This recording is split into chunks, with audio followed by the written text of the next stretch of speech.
Grain crops are the single most important food source for the world, providing the staple diet for most of the population, especially in the poorer nations.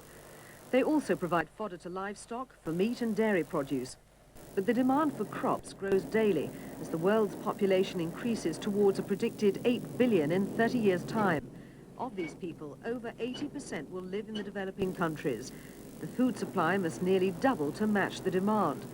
However, the effects of global warming may severely disrupt food production as global temperatures rise and many areas experience changes in the weather.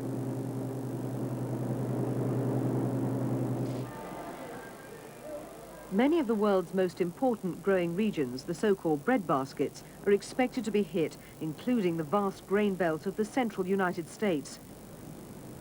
The area, which already suffers periodic dry spells, could lose up to 20% of its rainfall. Higher temperatures also cause crops to use more water. A 1-degree temperature rise combined with lower rainfall might reduce soil moisture to half its present level. This could lead to drought and crop failure. Since the United States is the largest grain exporter in the world, this would be catastrophic to food supplies. Crop yields may also be disrupted by an increase in ultraviolet radiation from the sun because of ozone depletion. At the Boyce-Thompson Institute on the campus of Cornell University, scientists are working to develop plants which can resist the twin pressures of drought conditions and ultraviolet radiation.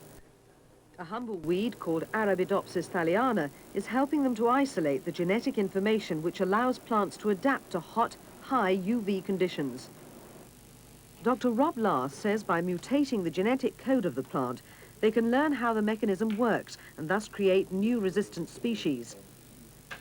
We're looking for mutants of the plant that are more susceptible to ultraviolet radiation. That will tell us a lot about how the normal plant, this weed, Arabidopsis, as well as other plants, agricultural and trees and other plants out in the environment, might protect themselves from UV. A successful outcome to research might lead to new, tougher strains of basic food crops like wheat, corn, rice and soya. This may help, but genetic science won't produce a miracle.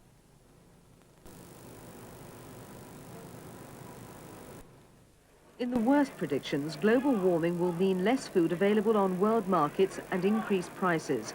There could be greater economic instability, especially in countries where crops are likely to fail. That may lead to social and political unrest. Experts believe that major crop-growing regions will be established in cooler areas further north, while some presently dry areas may even get more rainfall and better growing conditions. On the other hand, more severe weather patterns could destroy crops through flooding and storms, while heat-loving pests and diseases are likely to spread. Experts agree that global warming will affect agriculture, but they can't say exactly how. And it's by no means certain that new crop-growing areas will provide the same amount of food as the fertile areas of today, raising the prospect of worldwide food shortages.